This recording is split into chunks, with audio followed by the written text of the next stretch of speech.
Graça e paz, irmãos. Como nós fazemos todo o primeiro domingo, abramos nossas Bíblias no livro dos Salmos. E em março de 2013, nós vimos o Salmo 84. E depois de quase 10 anos, nós voltamos para ele. Mês passado, nós vimos o Salmo 83. Nós vamos retomar e ver novamente, depois de 9 anos, o Salmo 84. Diz assim a palavra do Senhor: ao mestre de canto, segundo a melodia, os lagares, salmo dos filhos de Corá. Quão amáveis são os teus tabernáculos, Senhor dos exércitos. A minha alma suspira e desfalece pelos átrios do Senhor. O meu coração e a minha carne exultam pelo Deus vivo. O pardal encontrou casa e a andorinha ninho para si, onde acolha os seus filhotes. Eu, os teus altares, Senhor dos exércitos, Rei meu e Deus meu. Bem-aventurados os que habitam em tua casa, louvam-te perpetuamente. Bem-aventurado o homem cuja força está em ti, em cujo coração se encontram os caminhos aplanados, o qual, passando pelo vale árido, faz dele um manancial. De bênçãos o cobre a primeira chuva. Vão indo de força em força, cada um deles aparece diante de Deus em Sião. Senhor Deus dos exércitos, escuta a minha oração, presta ouvidos, ó Deus de Jacó. Olha, ó Deus, escudo nosso, e contempla o rosto do teu ungido, pois um dia nos teus átrios vale mais que 1000. Prefiro estar à porta da casa do meu Deus, a permanecer nas tendas da perversidade. Porque o Senhor Deus é sol e escudo, o Senhor dá graça e glória, nenhum bem sonega aos que andam retamente. Ó Senhor dos exércitos, feliz o homem que em ti confia. Vamos orar? Senhor meu Deus, graças te rendemos, Senhor. Bendizemos o teu nome, por nos trazer até a tua casa em segurança, por nos dar, Senhor, o privilégio de adorarmos ao Senhor, por nos colocar, meu Pai, diante da tua presença, com a tua palavra aberta, e podemos ouvir a sua voz. Te pedimos nesse instante, meu Deus, que o Senhor nos dê o entendimento, a capacidade, para que possamos, sendo iluminados, compreendermos a tua vontade, e nos dá um coração capaz de acolher essa verdade e praticá-la. É no nome de Cristo Jesus que nós te rogamos. Amém. Queridos, a felicidade, encontrar a felicidade é completamente possível. A pergunta é: onde encontrá-la? Na verdade, muitos tentam definir e dizer como encontrar a felicidade. Carlos Drummond de Andrade, o poeta, diz que ser feliz sem motivo é a mais autêntica forma de felicidade. Mas na hora que ele vai definir a felicidade, ele diz que felicidade é um estado de espírito transitório por natureza. Nós temos momentos de plenitude, divinos, celestiais, mas ao lado disso temos a rotina, a dor de barriga, a dor de dente e conta por pagar. Para ele, então, parece que o conceito de felicidade é muito parecido com aquele filme de 2006, A Procura de Felicidade, da Felicidade com Will Smith, onde o filme inteiro é só sofrimento. E uns segundinhos, quando ele consegue aquilo que ele queria, ele diz: esse minutinho, esse momentinho é a felicidade. Mas será que tudo que nós temos são esses respingos de felicidade a nos agarrar? Será que tudo que nós temos é a felicidade adquirida por meio da ignorância, por não saber? Será que a única felicidade que nós podemos ter é quando simplesmente encontrarmos um momento de paz na vida e o resto é só aperreio? Ou a felicidade pode ser uma coisa muito mais autêntica, muito maior, muito mais forte? Será que existe alguma felicidade que seja realmente suprema e completa? O salmo que nós acabamos de ler, meus irmãos, é um salmo que vem seguido de uma série de salmos difíceis. Até o salmo de número 83, que nós lemos no mês passado, eram salmos de dores e de sofrimento. O salmo 83 culminou com uma legião de homens, 10 nações, se virando contra o povo de Deus. A temática aqui, entre os filhos de Asaf, era sempre de sofrimento e de angústias e de muitas perseguições. Mas a partir de agora, no Salmo de número 84, inicia-se uma nova fase, com os salmos dos filhos de Coré. Também igualmente filhos de sacerdotes, também igualmente levitas, mas que cantam de uma maneira diferente. A partir de agora, você vai ver muito a palavra Yahvé aparecendo o tempo inteiro. Vai ver muito das bênçãos de Deus sendo ressaltadas dentro da igreja. O tom dos salmos muda e melhora muito. A partir de agora, nós temos um homem de Deus que apregou a bondade do Senhor. E por isso que eu acho que é adequado a gente ver um pouquinho dessa bondade do Senhor. Esse homem que canta o salmo de número 84, ele está num momento difícil da vida, não porque ele está passando por momentos inadequados, mas porque ele queria muito estar no templo, mas ele não vai. 3 vezes ao ano, pelo menos, o povo de Israel tinha que estar em Jerusalém para adorar, mas nesse ano, esse levita, filho de Coré, não vai. E ele canta um salmo que ao mesmo tempo é triste, porque ele queria muito estar na presença do Senhor, mas é um salmo que fala sobre felicidade, um salmo que fala sobre a felicidade da presença de Deus, a felicidade que é adquirida em Deus. Ele se parece muito com os salmos 42 e 43, lá do livro anterior. Aqui, em especial, ele dá início a uma sequência de salmos, Salmo 84, 85, e do 87 e 88, todos dos filhos de Corá. A grande temática dele é a casa de Deus, é isso que ele está falando o tempo inteiro. A grande temática dele é dessa presença na casa do Senhor para a adoração. Mas tem uma coisa que se repete aqui constantemente, que é a ideia da bem-aventurança. Veja que no versículo 4 ele diz: bem-aventurados os que habitam em sua casa. Versículo 5, bem-aventurado o homem cuja força está em ti. E no versículo 12, bem-aventurado o homem que em ti confia. Essas 3 bem-aventuranças, cada uma delas dá uma temática para um bloco desse salmo. Nesse sentido, ele vai trabalhar sobre essa peregrinação dessas pessoas que estão indo para a presença do Senhor, para adorar ao Senhor. Esse desejo que ele tem de estar lá com o povo de Deus, mas que isso não tira dele nem um pingo de felicidade, porque ele consegue encontrar a felicidade justamente no único lugar que é possível encontrar a felicidade. Ele encontra a suprema felicidade em Deus. Deus que é aquele que possui toda a felicidade.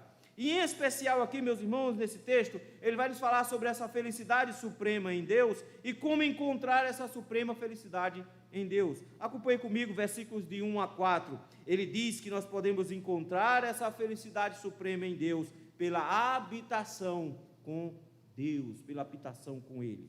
Ele começa falando do amor que ele tem pela casa do Senhor, versículo número 1. Quão amáveis são os teus tabernáculos. Ele começa logo de cara dizendo: Senhor, a tua casa é algo amável. Nós amamos, quão queridos são os teus lugares, quão amados são a tua casa. Isso aqui, meus irmãos, é uma linguagem de amor, é um tipo de poesia de amor. E nessa descrição se parece muito com o Salmo 42, versículo 4, e o Salmo 43, versículo de número 4. Nesse sentido, ele diz: eu amo a casa de Deus. Eu amo o lugar da habitação do Senhor, eu amo o lugar da adoração. Nós poderíamos dizer que então ele ama a igreja, mas não é isso que ele quer dizer. Porque a grande questão aqui não é necessariamente o lugar em si, porque o lugar é um lugar de encontro. É por isso que a partir de agora ele começa a trazer uma série de nomes para Deus. Olha como é que ele chama o Senhor em seguida. Ele diz: quão amáveis são os teus tabernáculos, Senhor dos exércitos. Ele traz, meus irmãos, o conceito de que não é só um lugar específico, mas tabernáculos no plural, para mostrar os vários compartimentos que o culto tinha, mas ao mesmo tempo que o Senhor é o Senhor daquele lugar. Quando ele o coloca como Senhor dos exércitos, ele é aquele que governa os céus em toda a sua plenitude, tanto nos astros como nos anjos. Estes astros e anjos que eram representados dentro do tabernáculo, nós já estudamos isso aqui na igreja. Então, de alguma forma, ele contempla a presença de Deus no templo e diz que esse lugar, ele é amável, que esse lugar, ele é desejável. O Senhor que tem o controle sobre tudo, é aquele que habita nesse lugar. Por isso que ele deseja profundamente esse lugar. Veja, versículo número 2, ele usa linguagem interessante. Ele diz: como a minha alma suspira e desfalece. É interessante esses conceitos que ele traz, que é uma ideia de anelo profundo, suspirar, desejar, mas ao mesmo tempo é como se ele soltasse um grito de angústia por não estar lá. Ele diz que a minha alma desfalece, é como uma coça que suspira pelas correntes de águas, diz outro salmo. Nesse sentido, ele diz: eu desejo estar na presença de Deus. Notem, ele deseja os tabernáculos do Senhor porque eles são amáveis. Ele deseja estar nos átrios do Senhor, no lugar onde o Senhor é adorado. Ele quer estar na presença de Deus. Por quê? Olha o final do versículo 2. O meu coração e a minha carne exultam pelo Deus vivo. Aqui está o grande motivo dele querer estar na casa do Senhor. Não é porque ele se acostumou com a igreja, não é porque ele gosta do lugar da igreja, não é porque ele gosta do lugar de adoração, mas ele diz: eu desejo a ponto de desfalecer a minha alma, eu desejo a ponto do meu coração se desmantelar, porque eu quero estar na presença de Deus. O que eu quero é exultar pelo Deus vivo. Eu conheço o Deus verdadeiro e eu tenho o desejo sincero de adorá-lo. Para o cristão verdadeiro, meus irmãos, a presença de Deus é o que ele mais deseja na vida. E o domingo, o dia do culto ao Senhor, é o dia mais desejado. A presença do Senhor, meus irmãos, é encontrada em todo lugar, bem verdade, mas o povo de Deus reunido para adorar acontece poucas vezes por semana. E ele diz: o meu desejo era estar lá, porque eu fico ansioso, desejoso, anelante pelo momento que eu me encontro com o povo de Deus na adoração, porque nesse dia eu tenho alegria, eu exulto na presença do Deus que é vivo. E eu acho isso aqui fantástico. Porque enquanto os homens se agarram e abraçam-se a deuses falsos, deuses mortos, ele diz: eu exulto no Deus que é vivo, no Deus que realmente faz as coisas. Porque o que os homens adoram são pedaços de madeira, são coisas inúteis, que não são vivas, não tem voz na sua boca, seus pés não andam, suas mãos não apalpam. Ele diz: mas nós não, nós adoramos o Deus vivo. Então ele diz: eu anelo a presença do meu Deus. Mas é interessante a forma como ele vai descrever esse anelar, esse desejo que ele tem pela casa do Senhor. Porque esse salmista, ele queria muito estar no culto, mas esse ano ele não vai poder ir. E como ele vai precisar faltar o culto, ele tem uma inveja santa no versículo de número 3. Ele diz: o pardal encontrou casa, e a andorinha ninho para si, onde acolha os teus filhotes. Ele traz esse aconchego de casa e de ninho aqui no versículo 3, mas com dois animais que são insignificantes. Primeiro, o pardal, um animal que tem em todo canto, é igual a rato, todo lugar do mundo tem, não vale absolutamente nada, está em todo lugar. Mas não só isso, ele traz andorinha, e quem já morou no interior sabe que onde tem pardal, nos colégios, tem andorinha também, elas ficam todas lá.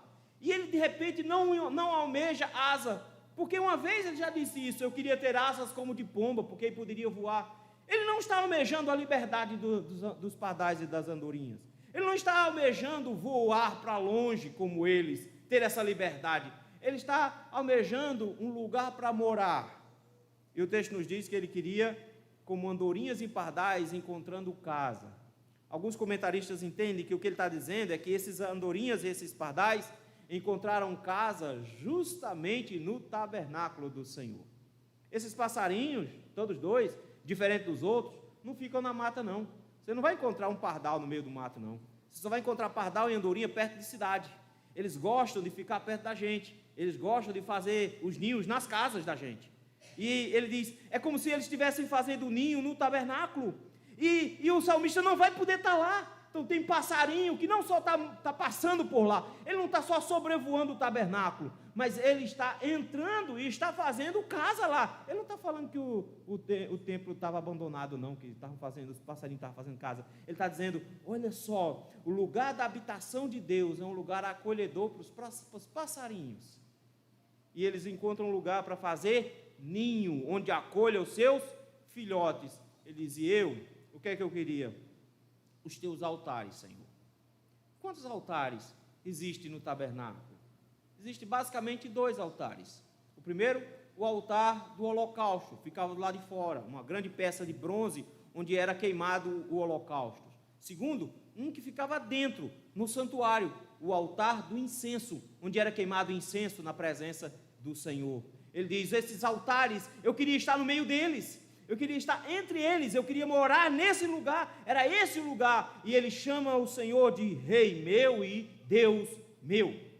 Eu quero que você note que a grande questão dele é, eu queria estar com o Senhor, a casa do Senhor é o meu desejo, Porque eu queria morar no lugar onde o Senhor mora. Eu queria estar sempre onde o Senhor está. É esse o meu desejo, é essa a minha vontade. A felicidade está no lugar onde o Senhor está. A felicidade está onde o Senhor mora. E a minha presença com o Senhor era tudo que eu queria. Os passarinhos eu invejo, porque eles conseguem morar lá. Mas eu não vou conseguir ir para o culto esse ano. Ele está entristecido, mas ele diz: eu queria habitar com o Senhor. Eu queria morar com o Senhor. É por isso que ele conclui o seu pensamento no versículo número 4, com uma bem-aventurança. Essa primeira bem-aventurança é uma bem-aventurança ainda triste, mas na verdade é uma consolação que ele encontra, e ela abarca todos os 3 primeiros versículos, porque nos primeiros versículos ele diz: Senhor, a sua casa é amável. Ele diz: Senhor, eu desejo muito estar na tua casa. Senhor, eu queria como pássaros morar dentro da tua casa. Ele sabe por quê? Porque é feliz aquele que habita na tua casa. Feliz é aquele que mora com o Senhor. Ele diz que a felicidade tem um lugar, a felicidade tem um canto onde você pode encontrar. E a felicidade não é necessariamente um lugar físico, mas ele diz: a felicidade é na presença do Senhor, é na casa do Senhor, é na frente do Senhor, é habitando entre os 2 altares, é estando dentro dos seus tabernáculos, no meio dos seus átrios. Ele diz: é na presença de Deus que se encontra a felicidade. E por isso ele diz: feliz o homem que habita em tua casa.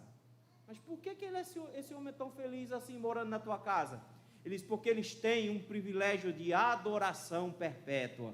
Olha a continuação do versículo: louvam-te perpetuamente, louvam para sempre. Senhor, eu queria estar na tua presença sempre, eu queria morar na tua presença, eu queria estar sempre diante do Senhor, porque estando sempre na tua presença, Senhor, eu seria para sempre feliz, louvando e bendizendo o seu nome.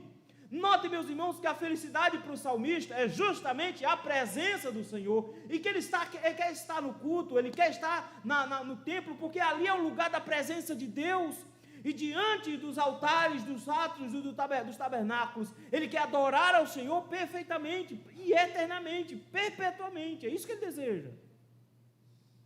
Mas é interessante que esse desejo de estar com o Senhor e de habitar na tua casa não era só um desejo dos filhos de Corá, isso era um desejo de Davi, de forma que ele vê uma promessa no Salmo 23, versículo 6: e habitarei na casa do Senhor para todo o sempre, eu vou morar para sempre com o Senhor. Mas como fazer isso, se nós estamos impedidos da presença dEle? Afinal de contas, uma vez pecadores, nós estamos destituídos da glória de Deus. Por causa do pecado, nós estamos separados dessa presença, nós não podemos nos achegar. Mas o Senhor nos enviou o Emanuel, o Deus conosco, e Ele se fez carne e habitou entre nós, e vimos a sua glória, glória como a do unigênito do Pai. Ele que sempre foi o Verbo, que fez todas as coisas como o Verbo, Ele se encarnou para que eu e você tivéssemos acesso a Ele, e Ele nos deu promessa. Ele disse que iria voltar para que nós fôssemos morar com Ele. Não se turbe o vosso coração. Credes em Deus, credes também em mim. Na casa do meu Pai há muitas moradas. Tem tabernáculos lá. Na casa do meu Pai tem muitas moradas. Ele está dizendo que virá nos buscar justamente para cumprir a promessa que o salmista mais almeja, a presença plena de Deus por toda a eternidade, de forma que por toda a eternidade podemos louvar e engrandecer ao Senhor. A alegria do crente, meus irmãos, está no fato de que ele consegue estar na presença de Deus, e estar na presença de Deus em adoração, e a grande felicidade dele está justamente quando ele se encontra na presença do Senhor. Não existe felicidade em outro lugar, não existe como encontrar a felicidade em outro canto.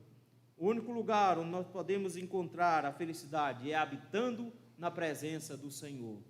Por isso que o salmista diz: aquele que habita no esconderijo do Altíssimo e descansa à sombra do Onipotente, dirá ao Senhor: Ele é o meu Deus. Nós habitamos com o Senhor, e melhor que isso, Ele habita em nós. Ele está conosco todos os dias. Mas não somente isso, meus irmãos, a felicidade suprema em Deus. Como encontrar a felicidade suprema em Deus? Nós vimos que, em primeiro lugar, pela habitação com Ele, mas em segundo lugar, pela força que vem dEle. Ao contrário do primeiro bloco, onde ele termina com a bem-aventurança, esse segundo bloco, ele inicia com a bem-aventurança e dá os desdobramentos dela a partir do versículo de número 5. Ele começa o versículo 5 dizendo: bem-aventurado o homem cuja força está em ti.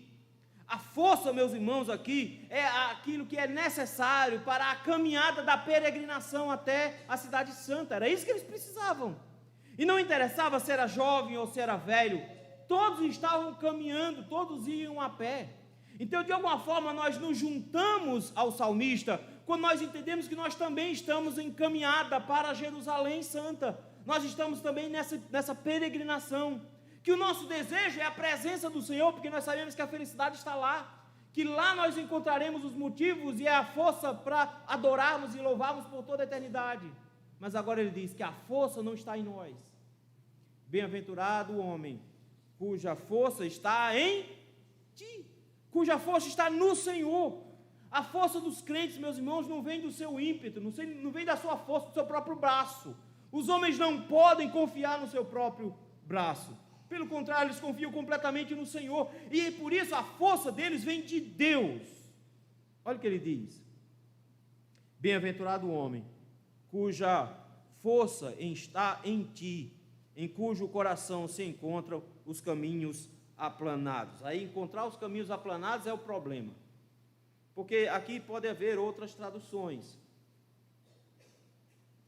porque aplanado tem a ver com sacro, é como se ele estivesse falando de uma via sacra, de uma via de peregrinação, de um caminho que levava para Jerusalém. É mais ou menos isso, esse caminho santo que eles percorriam até chegar na cidade santa. Ele diz de alguma forma aqui que esses crentes que têm a força do Senhor neles, têm os seus corações colocados nesse caminho santo. A nova tradução na linguagem de hoje traduz assim: felizes são aqueles que de ti recebem forças e que desejam andar pelas estradas que levam ao monte Sião. A ideia dele, meus irmãos, é de que os crentes aqui têm um alvo. Eles querem estar na presença de Deus, e eles querem estar na presença de Deus de forma definitiva e completa para louvá-lo por toda a eternidade. E eles estão caminhando a passos largos para chegar nesse caminho. Eles querem chegar lá e por isso eles precisam de força da parte do Senhor. Mas que o coração dele está preso a esse caminho. É isso que ele quer colocar. Que aquele que recebe força do Senhor tem o seu coração preso ao caminho verdadeiro. Não se desvia nem para a direita nem para a esquerda. Tem um caminho estreito, difícil e árduo. Mas que esse caminho é trilhado com força, com vigor.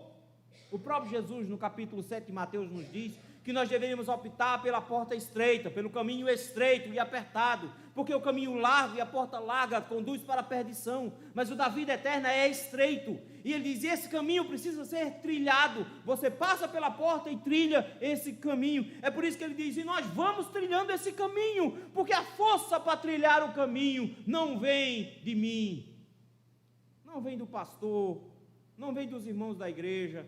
A força para trilhar o caminho vem do Senhor, porque o caminho é difícil. Versículo seguinte. Eu não sei porque o pessoal coloca na porta da igreja: pare de sofrer, venha para Cristo, porque a placa deveria ser o oposto: venha para Cristo e comece a sofrer. Mas eu acho que isso não juntaria muita gente não, mas tudo bem. Mas olha só que bonito, ele faz assim: o qual passando pelo vale árido. Ele não diz assim: feliz o homem que tem a força no Senhor e que vence tudo, e que agora é só vitória. Ele não diz isso não. Ele diz: o qual passando pelo vale árido. Algumas versões trazem o vale de Baca. Baca, na verdade, meus irmãos, a gente não tem um lugar físico. Não existe nenhum lugar que fosse conhecido assim, necessariamente por Baca. Mas Baca vem, na verdade, de uma árvore. A ideia lá é de vir da árvore do bálsamo, de onde saiu o bálsamo. Era um arvoredo que ele ia gotejando a sua seiva e ela caía feito uma lágrima. E essa gota de seiva parecendo uma lágrima era a ideia de que ele estava como que chorando. Só que tem um interessante, esse tipo de árvore só crescia em regiões muito áridas, por isso que o texto fala aqui, um vale árido, região extremamente seca, era o lugar onde saía essa árvore baca. Mas ao mesmo tempo que esse álamo, que esse bálsamo, eram essas gotas de seivas, era de lá de onde era retirado o unguento, era de lá de onde era retirado o perfume chamado bálsamo, que mais tarde não só significou um bom cheiro, mas significou também alívio em meio aos sofrimentos, porque no meio de um vale árido, sem água e difícil, árvores pequenas choram perfume. Ele diz que os crentes, uma vez confiando no Senhor e tendo da parte de Deus a força, eles enfrentam vales áridos, mas em meio ao choro desses vales com árvores de bálsamo, nós temos um perfume gracioso do Senhor. Porque olha como é que ele continua. A gente passa pelo vale árido, passa pelos lugares difíceis, mas ele diz, mas faz dele um manancial. Diz, enquanto passam pelos vales áridos de sofrimento, transformamos esse lugar num lugar fantástico. Primeiro porque ele não teme, Salmo 23, ainda que eu ande pelo vale da sombra da morte, não temerei mal nenhum, porque tu estás comigo, a tua vara e o teu cajado me consolam. Segundo lugar, porque não interessa quais sejam os sofrimentos, o Senhor sempre transforma os nossos sofrimentos em coisa boa, porque todas as coisas cooperam para o bem daqueles que amam a Deus, daqueles que seguem segundo o seu propósito. É nesse sentido, meus irmãos, que não interessa o vale por onde a gente passar, não interessa quantas lágrimas nós derramarmos, elas serão como bálsamo, porque no final das contas será redundado em bênçãos, porque os momentos difíceis servem para nos fortalecer. Tiago nos diz isso no capítulo 1 da sua carta. Ele diz que nós passamos por provações para que nós possamos nos tornar maduros, para crescermos. Meu irmão, não tem como conseguir anticorpos, menino não consegue anticorpos sem brincar com terra. Não tem jeito, não tem como. A gente precisa de enfrentar o mundo para conseguir anticorpo, conseguir ficar forte. Nesse sentido ele diz, a gente passa pelo vale árido, mas a força do Senhor nos ajuda a transformar esses dias difíceis em dias abençoadores. Olha o final do versículo 6. De bênçãos o cobre a primeira chuva. É como se eles fossem cavando poços à medida que eles fossem andando por esses vales áridos. E quando chovia, esses poços enchiam d'água e aí dava refresco. Ele diz, nós vamos transformando os caminhos difíceis em caminhos abençoados, por onde quer que nós passamos. E assim nós vamos caminhando, versículo de número 7, eles vão indo de força em força. Mas como é possível isso? Porque existe uma regra básica de física, eu sei que vocês não gostam, mas existe uma regra básica de física que é a força da inércia, a regra da inércia. E a regra da inércia diz que tem que ter uma força empurrando, porque senão as coisas não andam sozinhas. A tendência justamente é a oposta. A tendência de todas as coisas é frear, é diminuir o ritmo, é ir ficando mais devagar. A tendência é essa. Mas ele diz aqui não, parece que eles vão acelerando o caminho. Ele diz no início, bem-aventurados são aqueles que têm força do Senhor. E eles vão enfrentando um vale árido e vão transformando esse vale árido num manancial. E eles vão ficando mais fortes a cada instante. Como é que eles vão ficando mais fortes a cada instante? Mas os que confiam no Senhor, diz o profeta Isaías, subirão com asas como águias, correrão e não se cansarão, caminharão e não se fatigarão. Ele diz, porque a nossa força não está nos nossos próprios pés, mas quanto mais próximo nós nos vemos da presença de Deus, quanto mais próximo nós estamos do Senhor, mais força nós temos dele para continuar caminhando. Uma maratona é um ritmo muito pesado, e quando eles estão correndo, eles estão aquecendo ao máximo o seu corpo, e estão num ritmo sempre muito regular, mas acontece uma coisa estranha, quando eles estão chegando perto do final. Bem perto do final, todo grande corredor começa a acelerar, mesmo que já esteja há 1 hora correndo. Eles começam a ganhar fôlego, parece que a corrida acabou de começar. Eles botam toda a força possível, porque agora eles precisam terminar. A força aumenta na medida que o cansaço aumenta, mas por quê? Porque estão chegando. Paulo disse, esquecendo-me das coisas que para trás ficam e olhando para as que diante de mim estão, prossigo para o alvo, para o prêmio da soberana vocação em Cristo. Paulo diz, eu tenho mais força no final da carreira do que no início. Nós vamos indo de força em força, porque nós queremos aparecer diante de Deus em Sião, nós queremos chegar a Sião, nós queremos estar na presença do Senhor. Ele diz, nós temos força, porque o Senhor nos dá forças, e quando nós enfrentamos problemas, nós ficamos ainda mais fortes, e nós andamos muito mais rápidos, porque nós temos um alvo. Nós queremos alcançar a felicidade. E a felicidade está no final da corrida, está na presença do Senhor. Nós queremos estar diante de Deus em Sião, é isso que nós queremos. É por isso que Paulo não tem problema nenhum com a morte. Paulo chegou a dizer, o meu desejo é partir e estar com Cristo, que é incomparavelmente melhor, mas ele também já nos colocou a ideia de que uma vez que estava próximo da sua morte, ele disse que tinha já completado a carreira, tinha feito tudo, ele disse, mas agora o grande conceito é, eu vou estar na presença de Deus e receber a coroa que me está guardada. Os crentes ganham mais força à medida que caminham em direção a Cristo. Eles ganham mais força. Como é que nós conseguimos encontrar essa felicidade? Porque a força vem do Senhor. É interessante que é um ciclo virtuoso, porque a própria Escritura vai dizer que a alegria do Senhor é a nossa força, e à medida que nós temos força do Senhor, nós encontramos alegria no Senhor, para caminhar para Ele, a felicidade suprema em Deus. Como encontrar a felicidade suprema em Deus? Em primeiro lugar, pela habitação com Ele, em segundo lugar, pela força que vem dEle, mas em último lugar, pela confiança nele. Versículo 8. A partir do versículo 8 ele muda. Ele vinha falando muito sobre essa alegria, mas a partir do versículo 8 ele começa a fazer uma oração. E ele começa suplicando, porque esse ano ele não vai poder estar no culto, ele vai ficar de longe, ele não vai poder ir.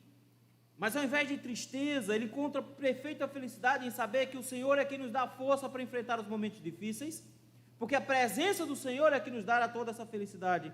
Mas agora no versículo 8 ele diz, Senhor Deus dos exércitos, aquele Deus dos exércitos, que é o Senhor dos tabernáculos, no versículo de número 1, Senhor Deus dos exércitos, escuta minha oração, presta ouvidos, ó Deus de Jacó. Ele lembra agora, dizendo, Senhor, eu quero fazer uma oração ao Deus que mora em Jerusalém, o Deus que tem aliança com o povo dele, Deus de Jacó, o Deus da aliança, o Deus do pacto. Eu quero fazer uma oração ao Senhor. E por que ele ora? Versículo número 9, ele ora pelo ungido do Senhor. E eu acho isso aqui fantástico, porque olha como que ele coloca aqui, olha, ó Deus, escudo nosso, e contempla o rosto do teu ungido. Eu acho isso aqui interessante, porque ele começa dizendo assim, o Senhor é o nosso escudo. Há quem diga que essa parte do texto foi de um momento de tristeza e angústia que o salmista esteja vivendo, mas seja como for, ele coloca um princípio que vale para qualquer momento da vida. Deus é o nosso escudo. O Senhor tinha dito isso, meus irmãos, de Gênesis capítulo 5, versículo 1, o Senhor prometeu a Abraão, dizendo que ele seria o seu escudo. Ele disse, não temas, Abraão, eu sou o teu escudo. E com base agora na aliança do Deus de Jacó, ele chama para si e diz, Deus, o Senhor é o nosso escudo, o Senhor é aquele que nos guarda, o Senhor é aquele que nos protege. E agora ele diz, Senhor, contempla o rosto do teu ungido, contemple o rosto do rei, olhe para o rei. Aqui ele pode estar pensando de alguma maneira na guarda de Israel como um todo, com o Senhor protegendo e amparando aquele que era o rei em Jerusalém, que garantia a adoração em Jerusalém. Mas mais do que isso, meus irmãos, ele nos coloca a ideia de que o nosso desejo é que o Senhor nos escute a oração ao contemplar o rosto do próprio Cristo, porque quando ele chama ungido, ele diz, ele é aquele que virá no futuro também, é aquele que garante a sucessão até que chegue o ungido do Senhor. Ele diz, Senhor, que a nossa oração passe pela benevolência do rosto do teu Filho, do teu ungido, de Cristo Jesus. Ao orar assim, ele diz: porque, Senhor, meu desejo é estar na presença do Senhor. Então, por Cristo, por meio do rosto de Cristo, esse Deus que é escudo nosso, ele vai ser a resposta da nossa oração, porque no versículo 10 ele volta ao tema anterior dizendo: eu queria estar na tua presença.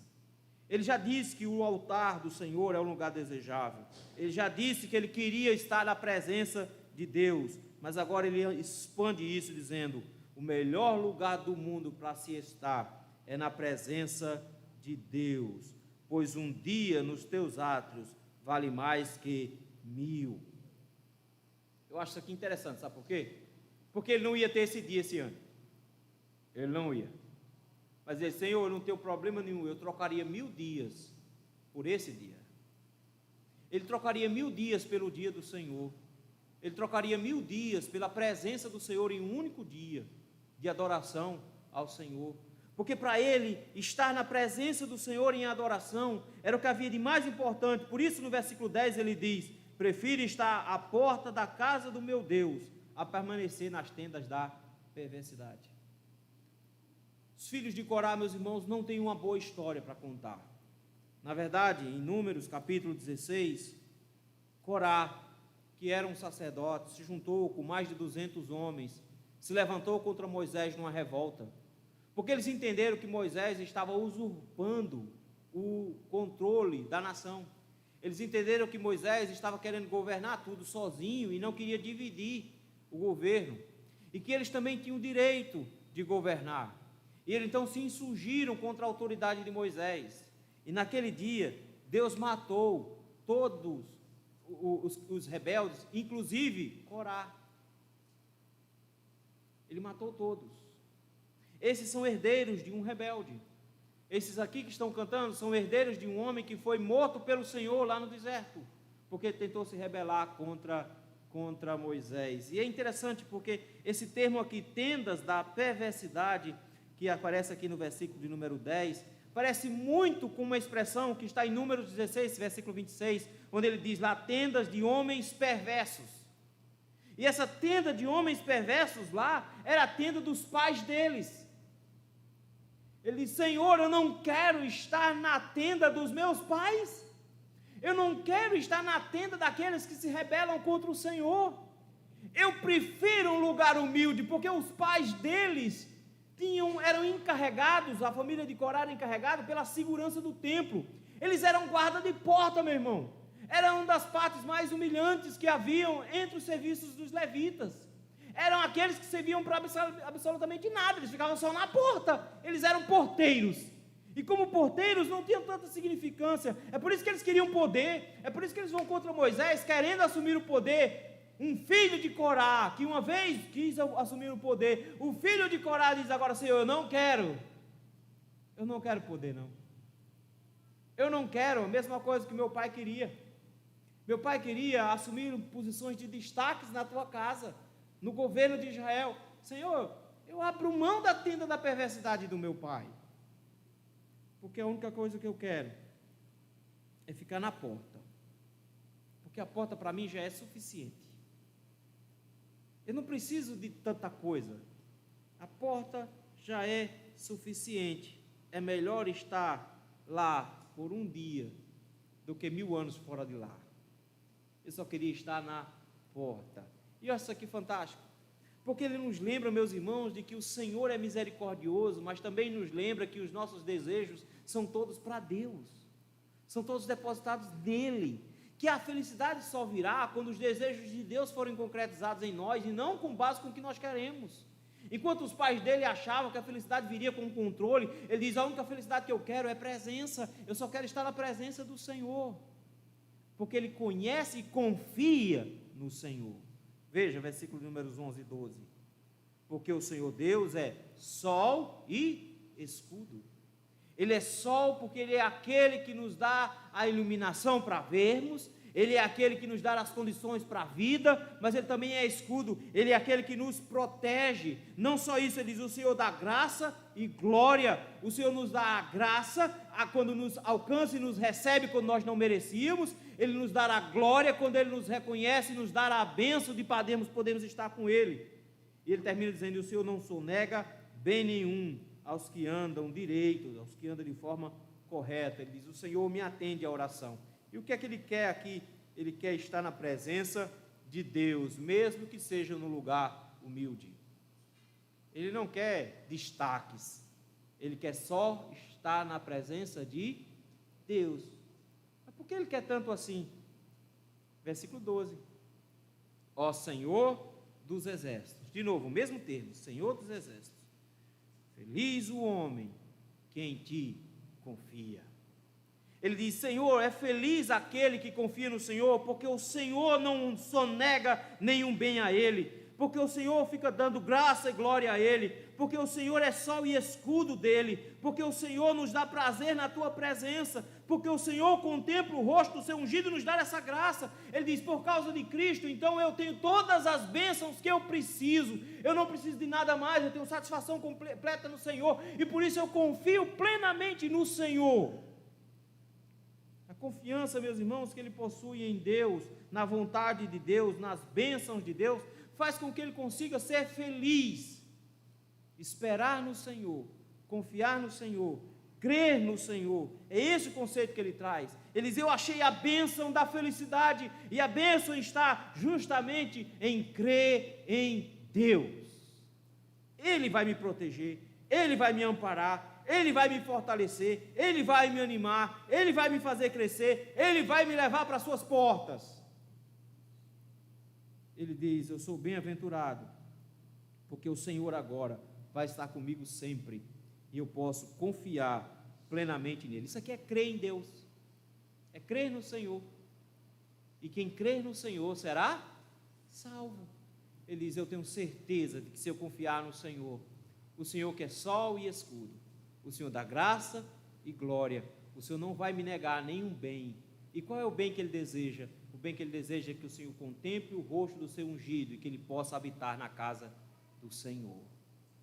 É isso que Ele deseja. É por isso que Jesus diz, crê em Deus, crê também em mim. Quem crê em mim, ainda que esteja morto, viverá. Confiar no Senhor é a base para a felicidade do cristão. Nesse sentido, meus irmãos, nós temos de alguma forma orientações de como conseguir a felicidade aqui. Nós descobrimos em primeiro lugar que a felicidade não vem de coisas, vem de Deus. Então a primeira lição que nós precisamos entender, nós não podemos esperar encontrar felicidade em nada nem em ninguém. O mundo fica o tempo todo nos ensinando, dizendo que nós conseguimos encontrar felicidade nas coisas. Afinal de contas, dinheiro não compra a felicidade, mas compra a moto, que é quase a mesma coisa. Não é? Não. Não, querido. Nada no mundo pode trazer felicidade perfeita, porque tudo no mundo é uma felicidade curta. A felicidade de comprar um carro novo, uma moto nova é boa, até o primeiro arranhão. Dá uma tristeza. Não faz diferença, meu irmão. Não tem nada no mundo que possa trazer felicidade verdadeira. Ah, mas a felicidade verdadeira vai vir quando eu finalmente descolar um namorado ou uma namorada. Eu vou casar e a felicidade chega. Até a primeira briga, descobrir a cara feia, encontrar ela desmaquiada. Não precisa disso. Mas, queridos, nós colocamos às vezes a nossa felicidade em coisas, e elas não estão nas coisas, elas estão em Deus. Então, primeira coisa que preciso me lembrar, o mundo vai ficar 24 horas por dia dizendo, você precisa desse celular novo aqui, iPhone Plus, EPA, Mega, tal. É esse que precisa, senão você não vai ser feliz. Você precisa desse carro, dessa casa, você precisa dessa roupa, desse tênis, desse sapato, você precisa desse relógio, dessa joia, é disso que você precisa para você ser feliz. Você tem que vestir-se assim para ser feliz, porque olha o povo como é feliz quando toma esse Guaraná. Mas você tem que tomar isso aqui, porque aqui é que fica feliz. É desse jeito que você fica feliz, quando na verdade a felicidade está no Senhor.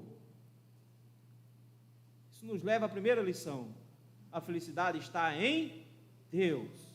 Em segundo lugar, a felicidade está em viver na presença de Deus. Meu Meu irmão, quanto mais longe você estiver do Senhor, eu vou dizer com todas as letras aqui para você não se confundir, quanto mais longe você estiver do Senhor, mais triste e desamparado você vai ficar. Mas a presença do Senhor que nos alegra, está na frente dEle para adorar, meus irmãos, está na presença do Senhor no nosso momento de felicidade, é o nosso momento de curtir os céus, mesmo que você seja por alguns instantes, é o momento mais feliz da nossa vida. Por isso que o salmista tem inveja de passarinho, ele diz, eu queria morar na casa do Senhor, porque é feliz quem mora na casa do Senhor. Tadinho morreu não, porque se ele morreu em Cristo, ele está melhor do que você. Porque habitar na presença do Senhor é o nosso alvo, é aquilo que nós queremos. A felicidade virá completa quando nós estivermos plenamente na presença dEle, mas Ele nos dá o privilégio de experimentarmos a felicidade agora, porque Ele está conosco, Ele está dentro de nós. Cristo habita em nós, meus irmãos. Então, se nós quisermos realmente felicidade, é somente com comunhão com Ele. Então, meu querido, minha querida, se você acha que vai conseguir felicidade somente vindo para a igreja, eu digo, olha, tem um péssimo notícia para você. Não tem felicidade aqui não, tem um monte de gente arengueiro, vão falar mal de você de vez em quando, vai dar umas arengas de vez em quando, não tem jeito, é isso que tem nessa igreja. Mas eu tenho certeza de uma coisa, Cristo habita em nosso meio e habita em nós, e Ele é a nossa fonte de felicidade. É morar com Ele, é habitar com Ele, é estar com Ele, é estar em comunhão com Ele, é orar com Ele, é ler a Bíblia com Ele, é caminhar o dia inteiro com Ele, é conversar com Ele o tempo inteiro. E quanto mais próximos estivermos do Senhor, a felicidade vai encher o nosso coração. Precisamos aprender isso, que é a intimidade com Deus que gera felicidade. Para de procurar a felicidade no outro canto. É a intimidade com Deus que vai te dar a felicidade, porque Ele vai te dar força para você caminhar. E aí vem uma outra lição que você precisa aprender, que a força para enfrentar as lutas da vida vem do Senhor, mas que ao mesmo tempo que você enfrentar os momentos difíceis, ao mesmo tempo que vier sofrimento sobre a sua vida, o crente passa por sofrimento sem perder a felicidade. Ele pode enfrentar momentos de dores e de tristeza profunda, mas sem perder a felicidade, porque a felicidade do crente, meus irmãos, não está baseada em circunstâncias, está baseada naquele que consegue transformar vales áridos, cheios de árvores de bálsamo, em um pleno manancial balsificador, porque Ele transforma os nossos momentos difíceis em momentos de comunhão com Ele, momento de presença dEle, de amparo dEle. Ele está conosco sempre e transforma qualquer que seja a situação. Nós não temos medo dos sofrimentos, justamente porque nós sabemos que o Senhor está conosco nos sofrimentos. Ele está conosco sempre, e a sua presença ao nosso lado é a nossa alegria. Por isso que mesmo entristecidos, mas nunca desamparados, nunca abatidos, porque a felicidade do cristão não depende de saúde, não depende de dinheiro no bolso, não depende de casa boa, de emprego, nem de barriga cheia. A felicidade do cristão não depende de nada que está nesse mundo, porque mesmo que nos tirem tudo que nós temos ao nosso redor, mesmo que tudo se acabe, mesmo que, como disse Abacuque, que tudo se perca ao nosso redor, nós continuamos confiando no Senhor. Ele é a nossa força. O que é que te motiva? O que é que te anima?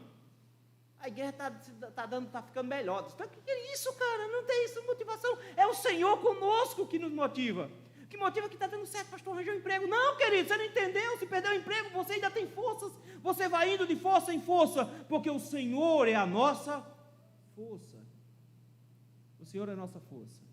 Então aprenda que a nossa caminhada árdua não nos tira a nossa felicidade, porque nossa força está no Senhor, e a alegria do Senhor é a nossa força.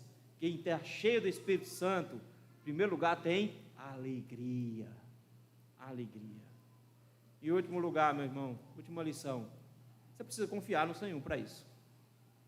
Você precisa confiar que Ele vai ser o seu sol, iluminando os seus olhos para você compreender e enxergar as coisas de forma adequada, te trazendo vida, fazendo com que você possa revivificar-se em meio aos momentos difíceis. Ele vai ser o seu escudo, Ele é o protetor de Israel, Ele que nos controla, mas também Ele que nos ampara, Ele que está sempre ao nosso lado para todas as circunstâncias, para todas as situações. O Senhor é o nosso escudo. Por isso que Ele disse: não tema quem pode matar o corpo, tema aquele que pode matar o corpo e jogar a alma do inferno. Tema o Senhor, porque Ele é o único que pode realmente proteger, porque mesmo que os homens nos matem, eles não estão nos dando uma coisa ruim. Quando eles nos matam, eles nos dão a melhor coisa, eles nos entregam na mão do nosso Pai e tiram de todo o sofrimento da gente.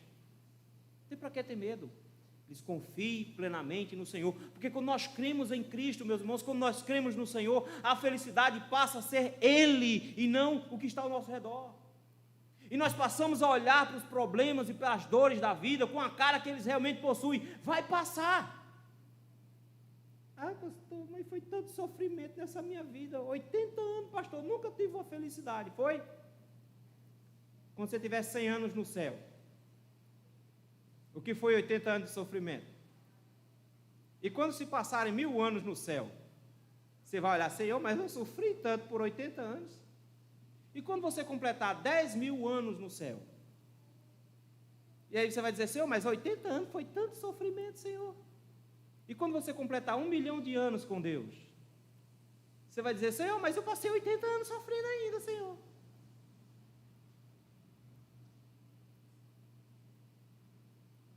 Não existe sofrimento nesse mundo que se compara à glória que está reservada para aqueles que confiam no Senhor. Por isso eu tenho motivo de felicidade, porque eu confio num Deus que me prometeu salvação eterna em Cristo, e nós confiamos nele para a nossa salvação, e ele nos garantiu: se nós cremos nele, nós somos salvos.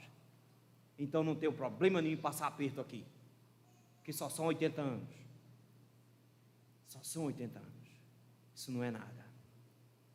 O mundo fica procurando felicidade, tenta encontrar felicidade em respingos, no fundo de um copo de uma bebida, num trago de um cigarro, num pico de uma droga. Eles tentam encontrar em uma noite, acabando de se mexer e gastando todas as energias possíveis, se requebrando, com a cara fechada, porque sabe que aquilo ali não é felicidade nenhuma, volta para casa sem chinela, se arrastando e vomitando pelo caminho. Eles tentam encontrar felicidade se arrastando para o trabalho, correndo feito doido para tentar comprar coisa, enche a casa de coisa e descobre que mal consegue andar dentro da casa, mas a felicidade não foi comprada para colocar dentro. Acham que porque possuem saúde, têm corpo bonito, malhado e academia, estão felizes, mas descobrem que quanto mais malhar e mais velho ficar, mais vai ser difícil de manter o corpo malhado, e mais cedo ou mais tarde vai virar esqueleto de todo jeito. A felicidade não está no que o mundo pode nos trazer. Ela não é, como dizia Carlos Drummond de Andrade, um instante instável. A felicidade por crente, ela é perene, porque ela está em Deus. Ela está em Deus. Por isso que nós somos felizes.